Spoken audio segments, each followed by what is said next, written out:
Hello everyone, it's Jean. I'm back again working on this fabric folio and with Tim Holtz fabrics, but of course you can use any fabric that you like to. So the last time that we were together, we made this pocket, or we sewed this pocket on to the inside of our journal. And what I should have done, it's not a huge thing, but I really should have stitched this onto the muslin as well. So what I'm going to do then is, well, of course I wanted to do this anyways, is I'm going to be putting in a little pocket down here on the bottom. And yes, it would have been better to have sewn this on the pocket before, but hope you know that I'm sort of creating on the fly a little bit here. I have a pretty good idea of where I'm going, but some of the details along the way, I just come up with other thoughts every now and then. So I am going to now go ahead and stitch, restitch it again all the way here, across there and up there, to get this anchored to the muslin on the other side of it. So I'm going to do that, and then I'm also going to create a kind of a, well, it's kind of a belly band. I'm creating it to put up here because I want to make a flip that goes over it, and part of the flip will go behind it and part of it will go over it. And because I don't want to use just fabric, because the fabric, you put something on it, it can fold down and kind of stretch and everything, and it would hold it in place somewhat, but I think it would look much nicer to have something anchored to it. So I took a piece of cardstock, and this is like 1 inch, and I think this one is it's not quite 5 inches, just so that I know it's going to have room for the spine and kind of fit over here on this side. And I'm going to take a piece of fabric like so, and I'm just going to stitch randomly up and down several times to anchor it to this piece of cardstock. So that's what I'm going to do, and I'll be right back to show you how that came out. All right, this is what I mean by zigzagging and sewing unevenly up and down like that. And then of course I anchored it on each side a few times, went up and down a few times to anchor that there, and I went ahead. So everything is, stitching towards the back. Oh, I see I have a little divot. Well, that's okay. It's all right there. Perfect. And now I want to put a little pocket down here. So I just went ahead and did the same thing as over here. Cut out my piece of muslin, kind of my backing. Did a matching piece of fabric to match that size. And this is not Tim Holtz fabric. I don't know where I got this, but what I do usually when I go look at fabric, I just look for stuff like this, and buy a quarter of a yard or a fat quarter or something, just a little bit. And I have a little collection of all these scripted out writing pieces, but Tim Holtz has, a lot of stuff to choose from. And here is a little lace I'm going to put over it, this cute little design pattern on that lace. And so what I'll do here is I will sew all the way around it, right? And then sew it onto here by, of course, like I did on this top here, going this little past the fabric and down a couple times to anchor that edge, and coming down and sewing 3 ways around like that. Now what I failed to mention last time when I just did this up here was, especially if you are new to sewing, you might find it helpful to just take a glue stick, nothing heavy duty, just a simple glue stick, and just simply put one little strip of glue down there. You don't have to get in there and just make it super gluey. You just want to anchor that cloth together. So you can just put a little bit on your cardstock, just like that. Just a light little swish of glue, and then put on your fabric, and it will help secure that for you while you sew it and won't creep as much. All right, and so yeah, that is something you can try to do that might be helpful for you. And indeed, you could do it here. You could just put on a little bit of glue, and I try to stay away from the edges because I don't really want my needle to get too much of that glue, and I don't want to wait for it to dry, which would be the other option. So I just do that, and I'm going to just put a little bit here, just enough to kind of catch it. Is that the way I want it? There we go. Just enough to kind of take hold, and that way you have a little bit of anchoring. Now you can always use pins, you can always use pins, but I tend to do this a lot because I don't want to mess with pins. That way I won't run over a pin and snap my needle off, which doesn't happen all the time, but it can happen. So I am going to now sew this in, and we'll be right back. All right, little pocket on there. Really liking this. Yep, liking this a lot. Now, I think what we're ready to do is attach the outside to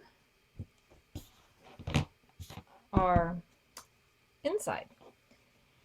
Now, different ways to do this. You can totally just run like some of this glue, right? Some of this a glue stick. I wouldn't put it over this because it would get kind of messy, but you can just run some glue stick down here, right? Just some glue stick, and attach it that way. Okay, you can do that. I wouldn't do Fabri-Tac because this is thin enough to where the Fabri-Tac would leak through. So I wouldn't do Fabri-Tac. Or you could do nothing. You absolutely can just do nothing but sew around the edges. And it kind of depends on the size of your journal. So anything larger than this, I think there will be a lot of buckling of the fabric on the inside. So I don't know if I would leave it just plain if it was any larger. This is really, this is going to be a, what did I say? Like 7.5 by 5.5 inch journal. So I don't know if I would really go any larger than that without gluing it. Now what I'm going to do though, I think for me it's easy. Now I don't know, some people may not feel it's easy, but I'm going to put Wonder Under onto my fabric and iron it. It's like a glue that's activated by heat, and then iron it onto here, and then it'll be totally glued together. And if you'll see, there's like this netting. This is this glue onto a piece of paper, backed up on a piece of paper. So that's what will get ironed on to your fabric. But of course you don't want to put your iron on top of the glue because you will have a little bit of a mess.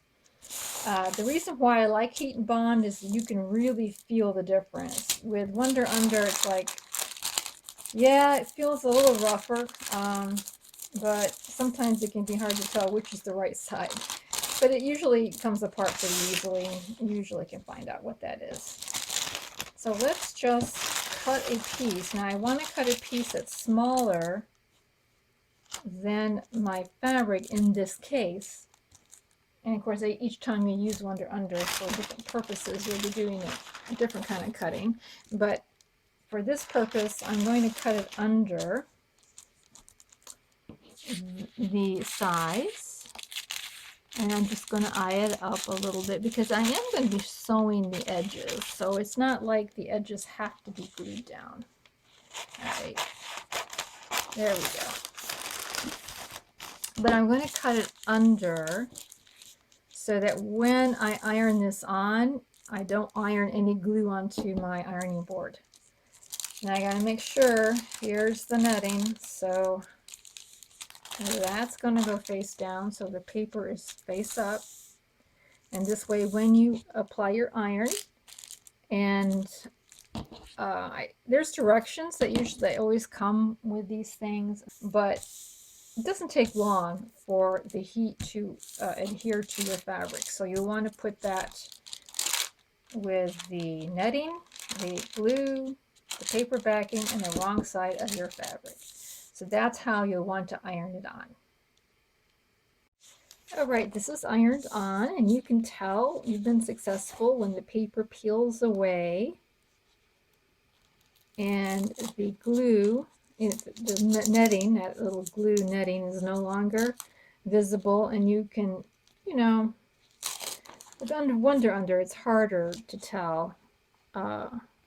Heat and Bond, you really can tell that it's ironed on, but you don't see that film popping up anywhere, and you just tear off the paper. Now, usually when you first put it, when you put this layer on, usually your iron will recommend it for it to be dry.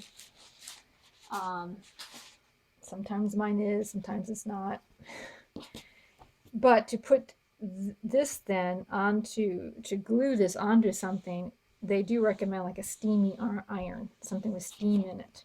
That kind of helps prevent scorching or anything like that, because you're going to be holding it on the iron on, you know, kind of like rubbing around in one spot with a steamy iron for about the count of 10 for each little spot you're in. Just takes a little while for that to be melted into whatever it is you're gluing together. So I'm going to go and do that. Now, I don't mean to belabor the Wonder Under, because a lot of people do know how to use it and have used it for a long time in their other crafts. But this is just a little bit further instruction for somebody who's never used it, is curious about it, would like to try it. So I didn't do it in real life, but we can pretend this is a hot iron. I would start right here in the middle and just gently go back and forth and just take my time, right? And go over and do that this way.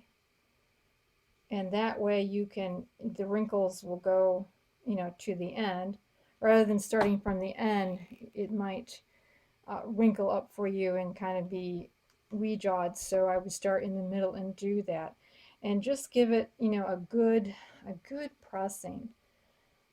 You know, it could take you maybe, you know, a minute, couple minutes to do this kind of a size. But just keep the iron angle going back and forth like this in this kind of a motion with steam. You'll have to put water in your iron and get the steam going. And that way, that's how I do it. Now, you can read the instructions. Of course, I would recommend you do that too. And have even a better understanding. But I just wanted to kind of demonstrate that to you. And then once it cools off, then it should be on there pretty good, okay? Should be on there pretty good. Now, you can force it off probably, but it's on there. Now, if I were making this by myself and I wasn't demonstrating anything, I would have applied Wonder Under to both layers over the batting. But I wanted to give a variety of attachment ideas so that it's accessible to more people. And so if you're just curious about, and Wonder Under is not expensive, it's relatively inexpensive to purchase. So that's that, and I'm going to close that chapter up. So what we have now, so there's a little bit of a wrinkle here, and that wrinkle is just there because this was not glued down like the other one. So if you have chosen to maybe put a little bit of glue stick on here and let it go and then sew around it, you will probably have a little bit of a buckling inside this area. But don't worry about that, because when we go to sew in the pouch area, we will take care of most of that there. And plus, this has got buckling because I'm using such a heavy inside fabric. Okay, and if you had used the cotton throughout, you would have a lot less. So if that happens to you, don't stress. It's okay. It'll be fine.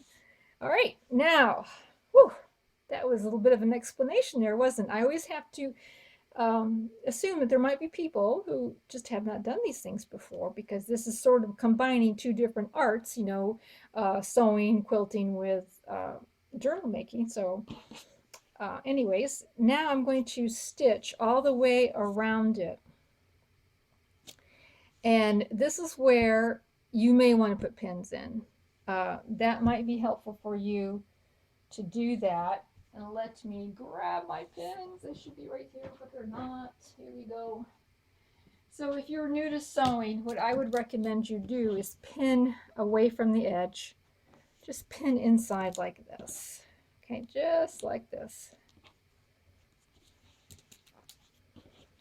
And just sort of, that way you don't have to worry about going over a pin. I used to never worry about that too much, because, you know, probably most of the, I would say 8 times out of 10 you go over a pin, you'll probably be all right. But one time I did it and the pin broke, and one piece of the pin hit just below my eye, just below it.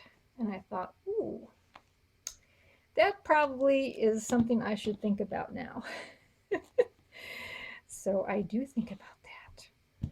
Alrighty, I would pin it around this way, and then I'm going to zigzag. Well, actually, what I'm going to do first is I'm going to straight stitch all the way around first, and then I'm going to go over with a zigzag, because I think the straight stitch kind of helps anchor it nicely, and then and it's easier to do. I think it's easier to sew these together, the straight stitch in the beginning, and then go over with the zigzag. And you may not want the zigzag. In fact, I may do the straight stitch and decide I don't want to do the zigzag. Actually, the more I think about it, I just might straight stitch about, you know, 2 times over around here. So let me go do that, and I'll show you what I end up with. All right, I am sold on just the straight stitch. And I went over it twice, and I'm not sure you can see it. Didn't really pay attention, you know, how close or far apart they were. It's all kind of varied. Okay. One tip I would say is that once you go around it, and it depends on which side you use. I mean, I would flip it over and then see that you got this side of the fabric in as well. So you'll be sewing it on one of the sides like this, and then when you get done, to flip it over and make sure that you've caught this material on the inside, so that the next time you go around it, you can catch it if you need to. But anywho's, that is all nicely put together. I'm liking it. I am not worrying about the closure, because I have another plan for that. But if you wanted to tie your journal together, of course, you would have tucked in some ribbon before you sewed around the outside, if that's what you were planning to do. All right, that's it for this time. We've completed the cover portion of it. So next time we come, we're going to be doing the little pouch for the journal. Probably, I don't know, we'll go from there. We'll be needing to eventually do the flip. I'm going to do some ephemera to put into the pockets. So what I accomplish with each time, I'm not sure, but next time we are going to work on that pouch. So thank you so much for joining me. I so dearly appreciate you sticking with me, and I am so happy that you're finding some inspiration here, and that is what it's all about, isn't it? It's all about getting our creative juices going. So we'll talk to you later. Have a crafty day. Bye.